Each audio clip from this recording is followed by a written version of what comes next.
Hola a todos, bienvenidos a un nuevo vídeo en mi canal de YouTube Antón GF. Soy Antón García Fernández y les hablo como de costumbre desde Jackson, en el estado de Tennessee, aquí en los Estados Unidos de América. Y en esta ocasión quiero grabar un nuevo vídeo sobre Tintín, un vídeo que podría encuadrarse realmente dentro de la serie Tintín y Hergé, pero que en este caso va a ser un vídeo de lo que suelo denominar de vez en cuando hors série en francés, es decir, fuera de esa serie, porque tiene que ver con Tintín, pero es un tema que parte de una pregunta que más de una persona me ha hecho a lo largo de algunos de los directos que hemos realizado con Archie, con Ferry y con Mark, a quienes envío desde aquí un saludo porque siempre siguen los vídeos tintinescos que voy publicando en el canal, y en otras circunstancias también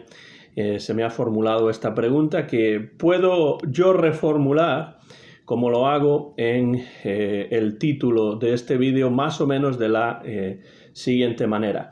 ¿En qué sentidos ha cambiado mi percepción o mi lectura de las aventuras de Tintín a lo largo de los años y a lo largo de las décadas?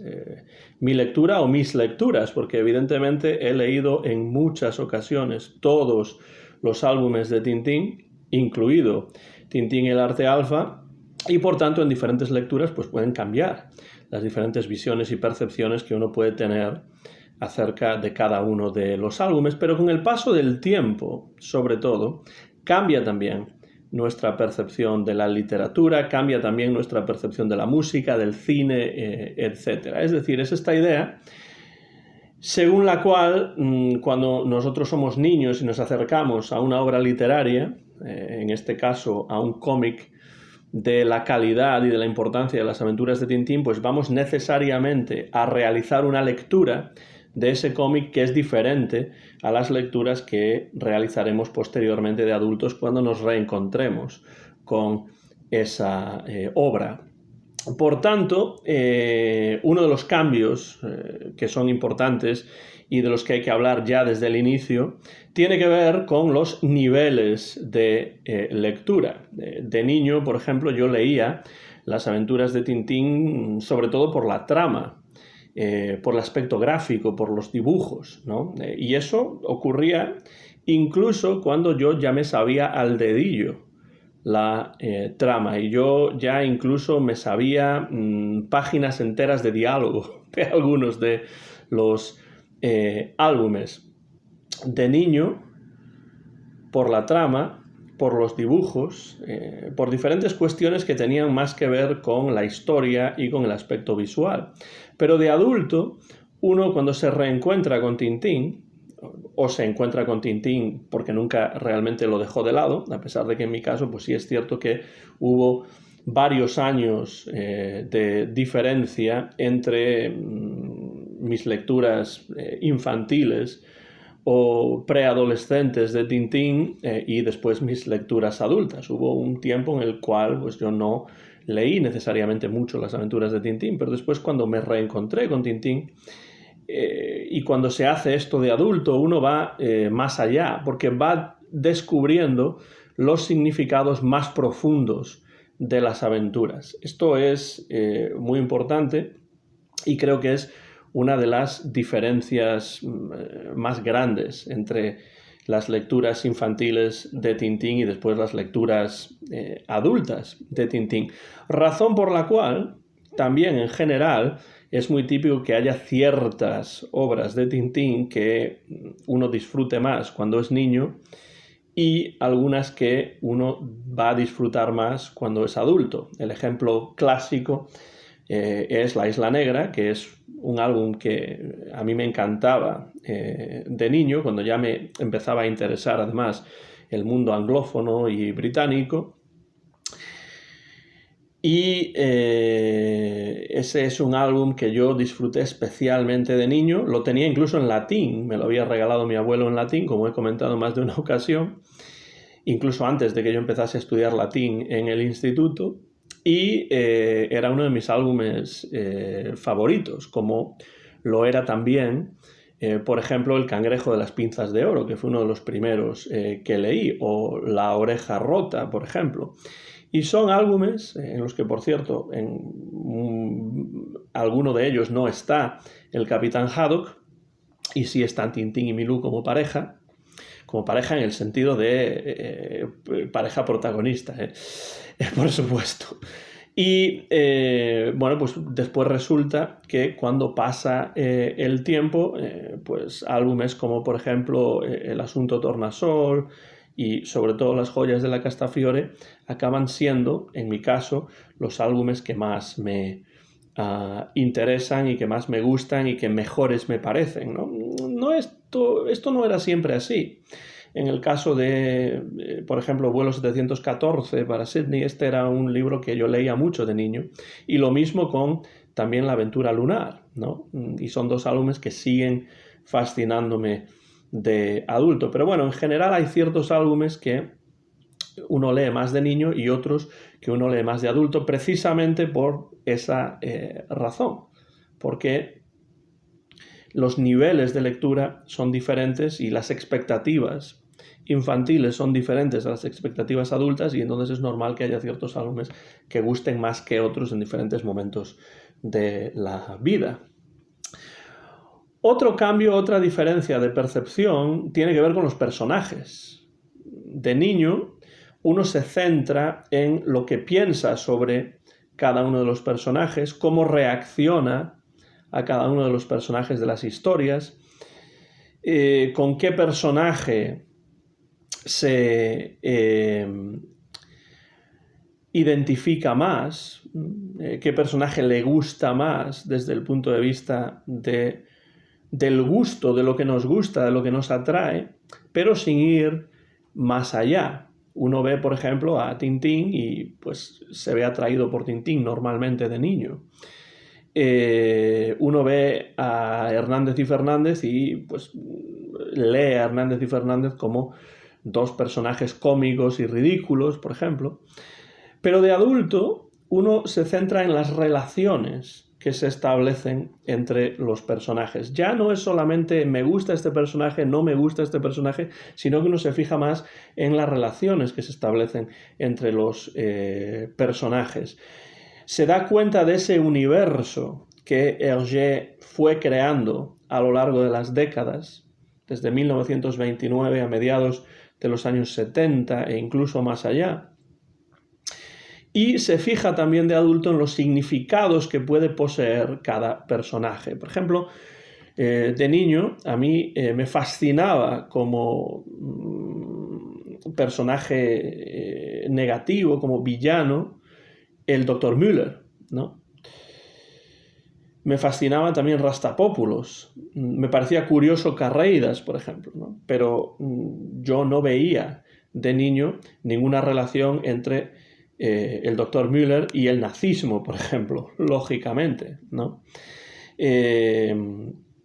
Y tampoco veía, aunque sí me daba cuenta de ciertas cosas. Por ejemplo, Rastapopoulos era el marqués de Gorgonzola, pero ¿qué significa eso, ¿no? De adulto uno se da cuenta de las diferentes máscaras que los antihéroes o los villanos se ponen en las obras literarias de una manera que pues uno no comprende cuando es niño. Carreidas es un personaje interesante en este caso. De niño uno tenía la sensación de que Carreidas era un personaje, en cierto modo, extraño, porque parecía bueno, pero era realmente un personaje bueno. Cuando uno es adulto, pues se da cuenta de los significados que están engarzados en un personaje como Carreidas, que es un personaje bastante complejo, como es también un personaje complejo Frank Wolf en el episodio lunar. Un personaje que de niño pues uno se acerca a él desde el punto de vista de que parece una cosa, pero después resulta que es otra y después acaba suicidándose, pero de niño quizá uno ni siquiera se da cuenta al 100% de que Frank Wolf es un personaje que se suicida, a pesar de que es evidente para un adulto. Yo de niño pues no creo que me parase demasiado a pensar en cuál era el significado de esa carta de Wolf. más allá del hecho de que Tintín, el Capitán Haddock y los demás iban a llegar de vuelta a casa sanos y salvos. Pero cuando uno lee esa aventura lunar de adulto se da cuenta de los significados no necesariamente escondidos, están ahí, pero que pueden ser interpretados de una manera diferente cuando uno es adulto. Y en el caso de Frank Wolf, pues nos damos cuenta de la complejidad de ese personaje y de lo interesante que es, de la pericia que tiene Hergé para crear un personaje como Frank Wolf, que además es un personaje que aparece evidentemente solamente en 2 libros. Entonces los personajes, el acercamiento a los personajes es diferente cuando uno es niño y cuando uno es adulto. Esto ocurre también con las referencias históricas. De niño, un lector prácticamente no se da cuenta de este tipo de cuestiones. Es decir, ¿por qué Hergé dibuja el cetro de Ottokar? ¿Cuáles son los condicionantes históricos para esto? ¿Por qué Hergé se mete en aventuras escapistas en cierto momento, como pueden ser El secreto del unicornio y El tesoro de Racamel rojo? Simplemente para un niño esto es una historia de aventuras, como pueden ser las novelas de Jules Verne que yo leía, o de Emilio Salgari que yo leía cuando tenía esa edad también, ¿no? Pero uno no piensa por qué, cuáles pueden ser esas razones, ¿no? Uno no se da cuenta tampoco de las cuestiones relativas a la carrera espacial, por ejemplo, en el díptico lunar, ¿no? O de cuestiones de la Guerra Fría que se escenifican claramente en El asunto tornasol, ¿no? Esto de niño, pues uno hace una lectura, no voy a decir superficial, pero sí una lectura que es acorde con su desarrollo intelectual.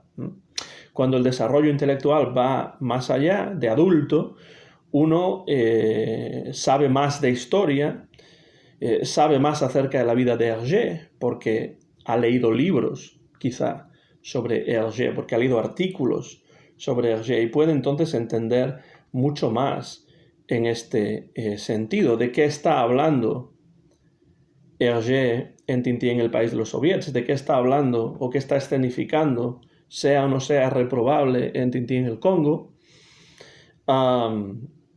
Esa visión de la cultura china, por ejemplo, en El loto azul, todo esto son cuestiones que, desde un punto de vista histórico, sociológico, a un niño, evidentemente, se le escapan, como debe ser, por otra parte. Pero las referencias históricas se convierten en algo importante a medida que va pasando el tiempo y a medida que uno va completando su formación y va teniendo mayores experiencias, ya sean intelectuales o de otro tipo, a medida que va avanzando su vida. Entonces las referencias históricas están ahí y un niño no las va a leer de la misma manera que un adulto. Y en esto también llegamos al siguiente punto, que es el recurso a la bibliografía. Un niño cuando se acerca a Tintín, pues, bueno, como la obra de ficción que es, sin preocuparse demasiado de los referentes históricos, de quién la crea, de las circunstancias de composición de cada álbum, o sea, Tintín, Asterix, Lucky Luke, Eric Castell, Zipizape, Mortadelo y Filemón, los cómics que yo leía de niño, pues son simplemente obras de ficción que yo leía como leía otras obras de ficción. Los cuentos de Poe,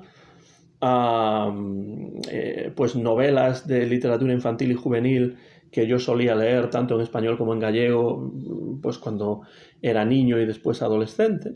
Y eso es todo. Un niño no va más allá, simplemente recibe esto como una obra de ficción que le gusta más o le gusta menos, que le interesa más, que le interesa menos y que le inspira más o menos, pero eso es todo. Es una obra de ficción, pero de adulto uno ya ha ido reuniendo probablemente una parte de la ingente bibliografía existente sobre Tintín y sobre Hergé. Especialmente si uno es un niño francófono. Bueno, un niño. Bueno, si es un niño que se convierte en un adulto, francófono, porque en francés hay muchísima bibliografía que no se ha traducido todavía al español. Entonces, claro, cuando uno va reuniendo esta bibliografía, si uno aprende francés, pues todavía más, y en mi caso así fue, porque estudié muchos años de francés en la Alianza Francesa de Vigo, pues cuando va reuniendo de adulto esta bibliografía, puede ponerse ya a contextualizarlo todo muchísimo más. Y esa bibliografía en muchos casos determina muchas de nuestras lecturas de adulto de Tintín. Esto me parece muy interesante porque la ficción nos lleva a querer saber más acerca del creador de esa ficción. De niños nosotros nos acercamos a un libro escrito por tal o cual autor y no nos preocupamos ni siquiera de quién es el autor en muchos casos. Simplemente disfrutamos del libro y ya está, pero nos damos cuenta con el paso del tiempo de que esta es una obra de una persona, en este caso Hergé. Es como quien va al fútbol y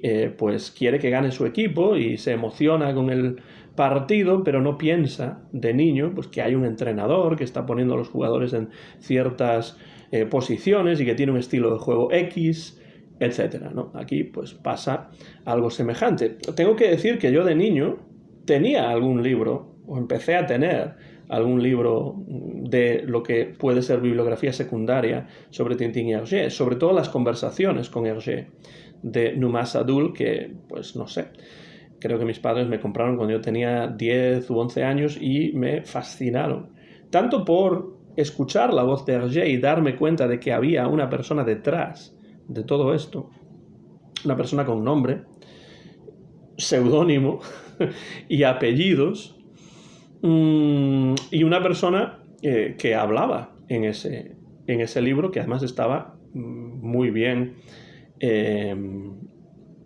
ilustrado con todo tipo de material gráfico, ¿no? Tenía también, en cierto momento, tuve también bastante pronto Tintín y el mundo de Hergé, el magnífico libro de Benoit Peters, que realmente ya me abrió los ojos a todo lo que es el universo tintinesco. Por cierto que el diccionario de Tintín de Tony Costa también jugó su papel importante. Cuando mis padres me lo compraron, pues ahí comencé a saber más y más y más acerca de Tintín. De la misma manera que comencé a saber más y más y más acerca de los Beatles, que tanto me gustaban y me gustan. De niño hubo un momento en el que yo solamente escuchaba a los Beatles. Pues cuando leí el libro de Peter Brown sobre los Beatles, el libro de Peter Brown y Stephen Gaines, que se tradujo al español, y lo tenía mi padre y yo lo leí, y también, sobre todo, el diccionario de los Beatles de Jordi Sierra y Fabra. Pues esto pasó también con Tintín. Cuando empecé a leer libros como el de Peters, las conversaciones de Hergé con Numas Sadul, pues empecé a darme cuenta de que existía toda una bibliografía. Claro, entonces era más breve de lo que es ahora, pero existía una bibliografía para aprender sobre Tintín y sobre Hergé, además de leer las aventuras. Y existían también las versiones en blanco y negro, y existía Totor, y existía Josette y Joko. Todo esto se va aprendiendo con el paso del tiempo a partir de los álbumes de Tintín. En este sentido, de adulto, uno realiza nuevas lecturas desde nuevos puntos de vista, algo que no puede hacer con tanta facilidad cuando está en edad infantil todavía, porque de niño uno descubre Tintín por primera vez casi cada vez que lo lee y va descubriendo nuevos elementos gráficos, sobre todo en las aventuras de Tintín, con cada relectura. Yo fui leyendo los libros de Tintín que tenía mi padre en casa primero, y después mis padres me fueron comprando los álbumes que me faltaban hasta completar la colección, y yo cada vez que releía una aventura de Tintín, no es que la redescubriese otra vez desde cero, porque ya tenía ciertas expectativas, ya sabía ciertas cosas, pero las nuevas lecturas que yo hacía tenían que ver con cuestiones, con elementos, sobre todo gráficos, en los que yo me fijaba de cada una de las aventuras. Pues si releía, por ejemplo, Tintín en América, pues me fijaba en pues cierta viñeta en la cual pues uno de los gángsters, por ejemplo, pues guiñaba el ojo rompiendo la cuarta pared. Claro, esto de rompiendo la cuarta pared lo digo de adulto, pero de niño esto obviamente no lo podía conceptualizar así. Pero buscaba, por ejemplo, en La Isla Negra, pues todo tipo de elementos gráficos que me parecían interesantes en cada una de las páginas y en cada una de las viñetas. Esto me llevó y se acentuó sobre todo con la publicación del libro Eres Tintinólogo, en el cual había preguntas específicas sobre cada una de las aventuras de Tintín con sus respuestas en la parte en la página siguiente, ¿no? Y entonces, claro, ahí fue cuando empecé a estudiarme las aventuras de Tintín, desde un punto de vista gráfico sobre todo, de nombres, de las palabras que decía cada uno de los personajes en los diálogos, etcétera, etcétera, ¿no? Entonces, claro, esa lectura es una nueva lectura que hace que conozcamos más a fondo de niños gráficamente los álbumes de Tintín. No necesariamente conceptualmente, eso es lo que llega después. De adulto, uno va más allá poco a poco y cada vez que relee un álbum sigue encontrando cosas nuevas, pero en algunos casos realiza relecturas desde un punto de vista en particular, fijándose ya de antemano en ciertas cosas, algo que no hacía de niño. De niño leía la aventura de una manera completa, ¿no? Sin fijarse específicamente en ciertos puntos de vista en cuanto a la lectura, pero de adulto uno relee ciertas aventuras, por ejemplo, buscando ciertos elementos que tienen que ver, por ejemplo, pues con el racismo, con la presencia de las mujeres, con cuestiones sociales, cuestiones históricas, con metaficción, con la relación de Tintín y Hergé con la posmodernidad, por ejemplo, ¿no? Y entonces uno ya dirige, en algunos casos, estas relecturas para encontrar ciertas cosas o interpretar ciertas cosas, y entonces uno se da cuenta de que Tintín es realmente fuente inagotable de lecturas. Uno puede releer las aventuras de Tintín multitud de veces y siempre encontrar cosas nuevas. De la misma manera que uno puede escuchar un disco de Frank Sinatra y encontrar nuevas cosas en ese disco, o un disco de los Beatles, el Sgt. Pepper's Lonely Hearts Club Band, por ejemplo, y escuchar cosas que no había escuchado anteriormente. Y por eso, entre otras razones, Tintín y la obra de Hergé es arte de la mayor, de la primerísima calidad, porque es fuente inagotable de lecturas, y de hecho uno puede hablar acerca de Tintín durante horas y horas, y hemos hecho, por ejemplo, un maratón de 6 horas, una media maratón que le llamamos de 6 horas, y se nos quedó corta, porque claro, el universo de Tintín es enorme y se puede tratar desde diversos puntos de vista. Otra diferencia entre una lectura infantil y una lectura adulta tiene que ver con esta dupla Tintín versus Haddock, ¿no? De niño, yo personalmente me sentía mucho más cercano a Tintín que a Haddock. Me atraían, sin yo saberlo, porque tampoco lo conceptualizaba de esta manera, sus valores, su heroicidad, ese aspecto moralmente intachable que siempre presenta Tintín. Me atraían esas aventuras que vivía Tintín y que a mí, en mi mente infantil, pues también me habría gustado poder vivir. Entonces, de niño yo estaba siempre más cerca de Tintín.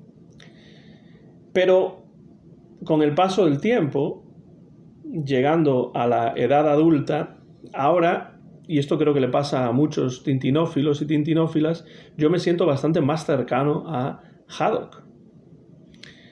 Porque me parece un personaje mucho más interesante. En cierto modo, Tintín, en comparación con Haddock, me parece un personaje bastante más aburrido por la perfección que muestra. Siempre es más atractiva esa falta de perfección. Por supuesto que tiene sus fallas Tintín también, pero Haddock tiene muchas más. Muchas contradicciones, esos cambios de humor, esas adicciones.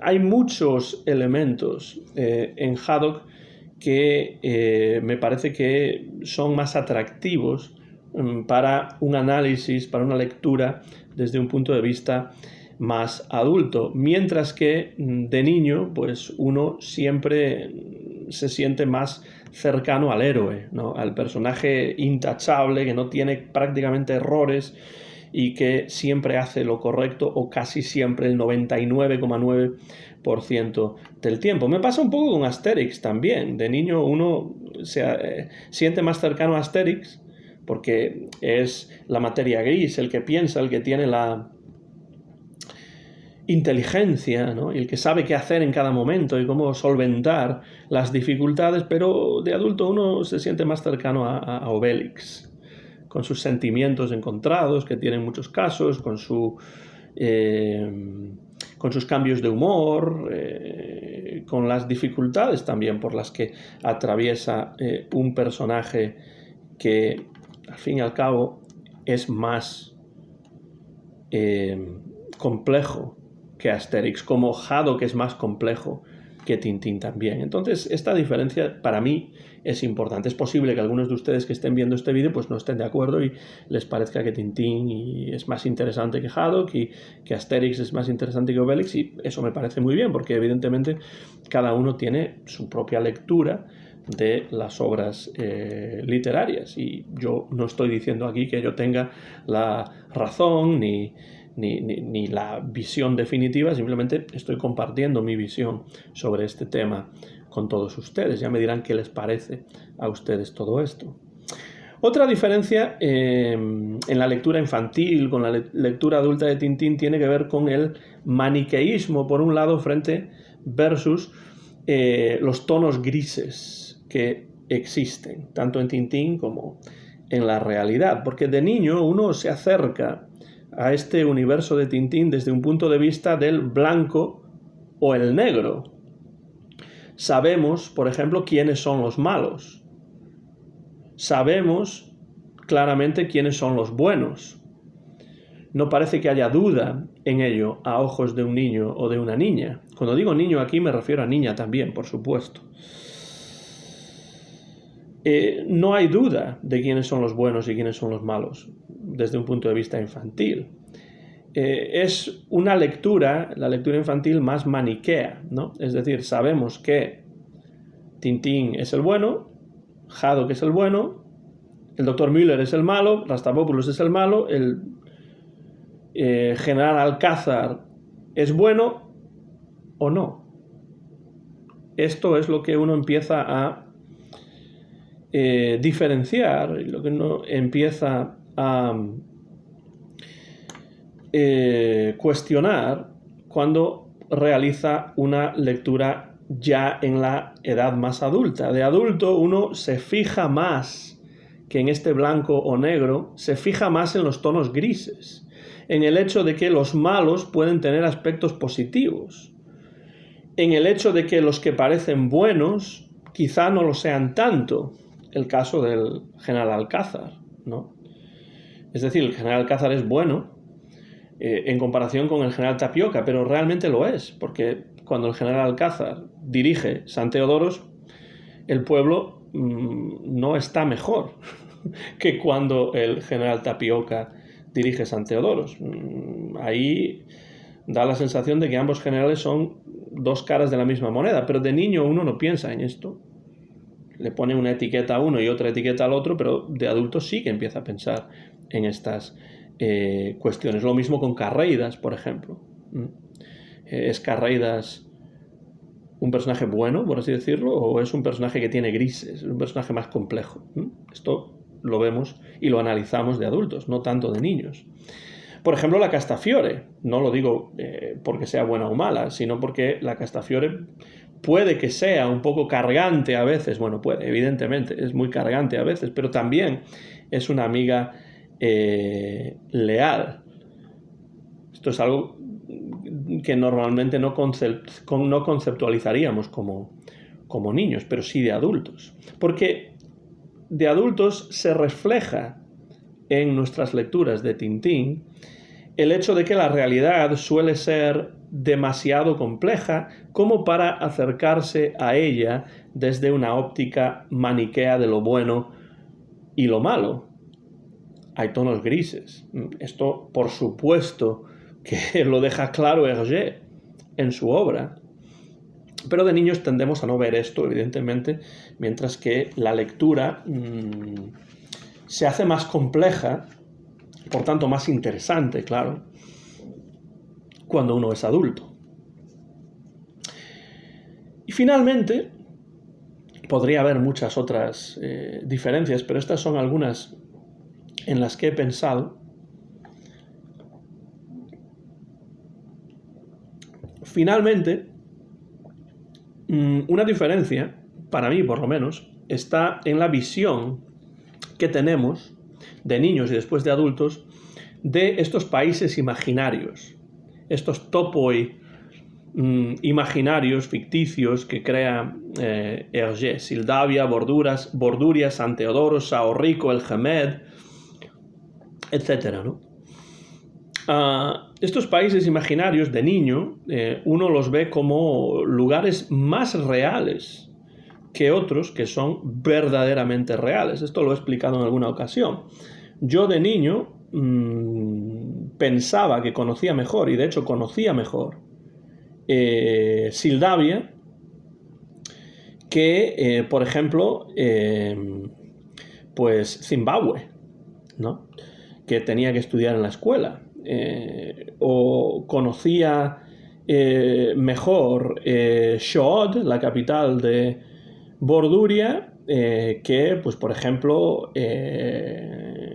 Tiflis, la capital del país Georgia, que teníamos que estudiar en la escuela, porque, claro, de niños en la escuela teníamos que estudiar las capitales, los nombres de las capitales de todos los países del mundo, y había bastantes más.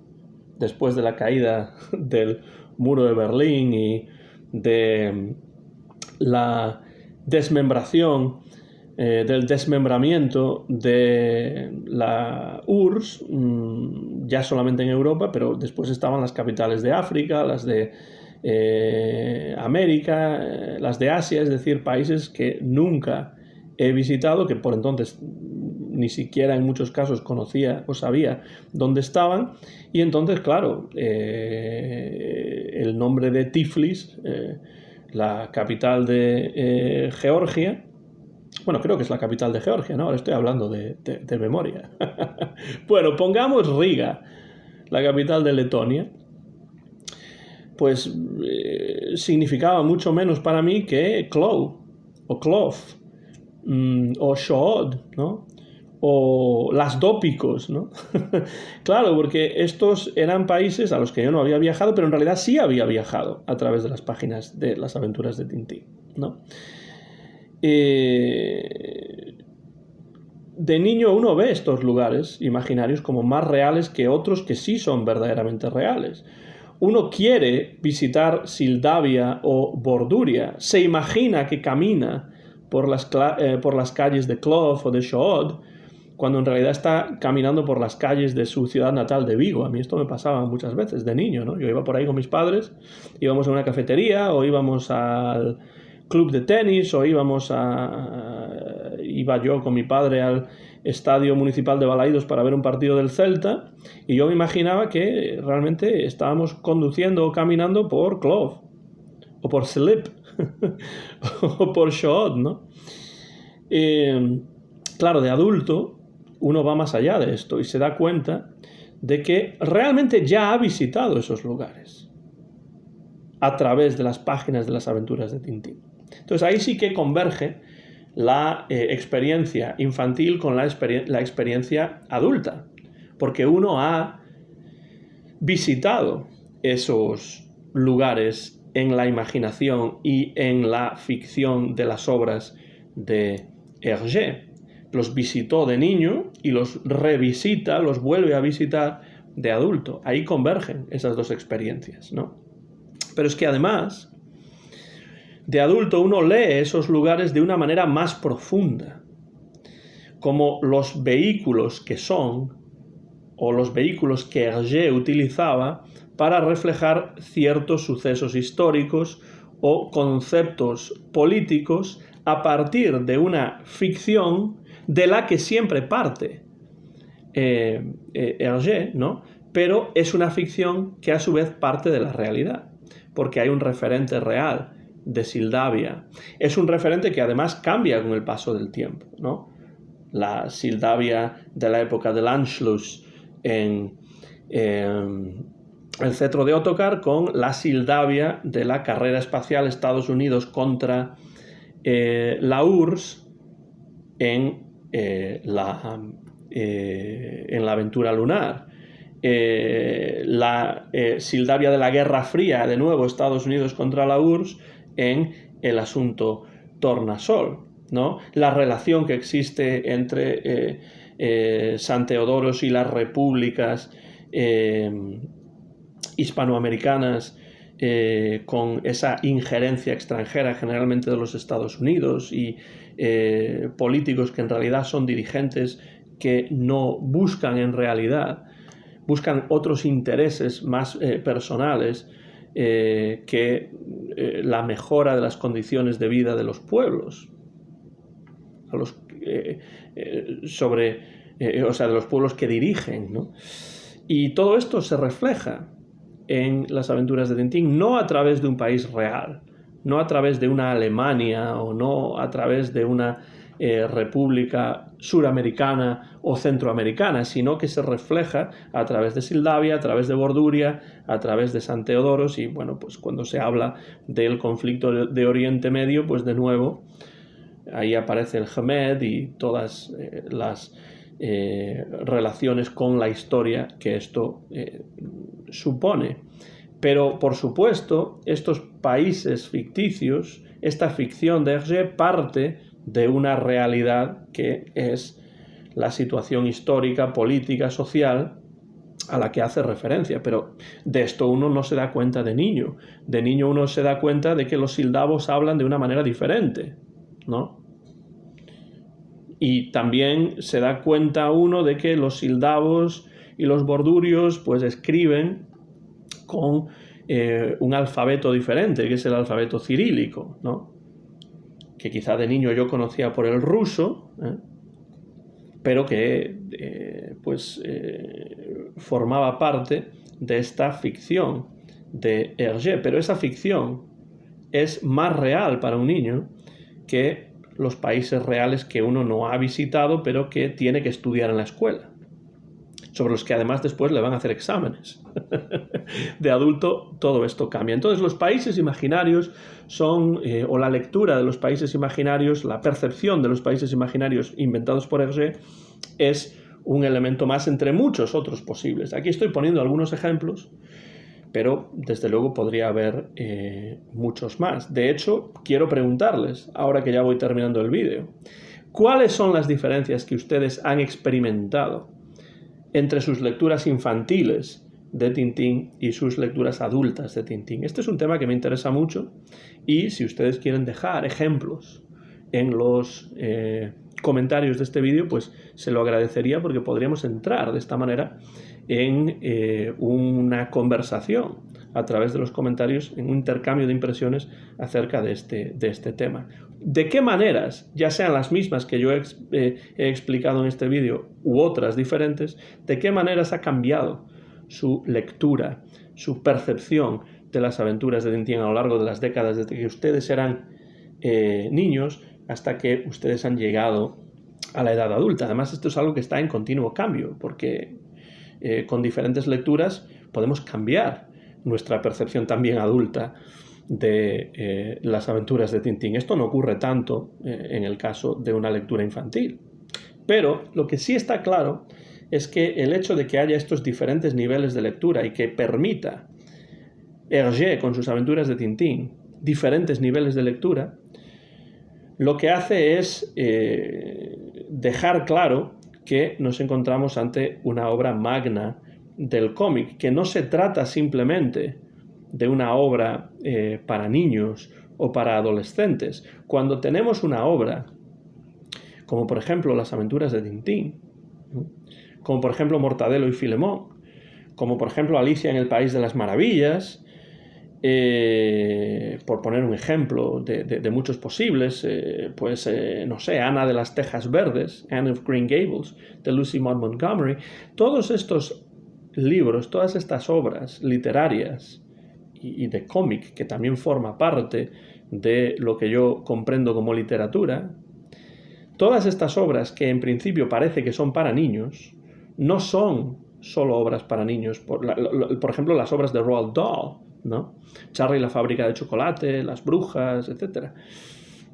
Todas estas son obras que tienen varios niveles de lectura y que van a disfrutarse de una manera diferente y van a decir cosas diferentes al lector o a la lectora cuando este lector o esta lectora se acerca a ellas de niño o de niña y después de adulto o de adulta. Esto me parece que es lo que consiguen estas obras, que son ya clásicas dentro de lo que se ha llamado literatura infantil y juvenil, con lo cual trascienden cualquier etiqueta restrictiva que se le quiera poner. Esto es lo que me parece a mí con este tipo de obras, y entre ellas, por supuesto, están las aventuras de Tintín, por las razones que he expuesto tratando de responder a esta pregunta: ¿en qué sentidos ha cambiado mi percepción, mi lectura o mis lecturas de las aventuras de Tintín con el paso de los años y con los diferentes momentos de mi vida en los que he leído estas obras?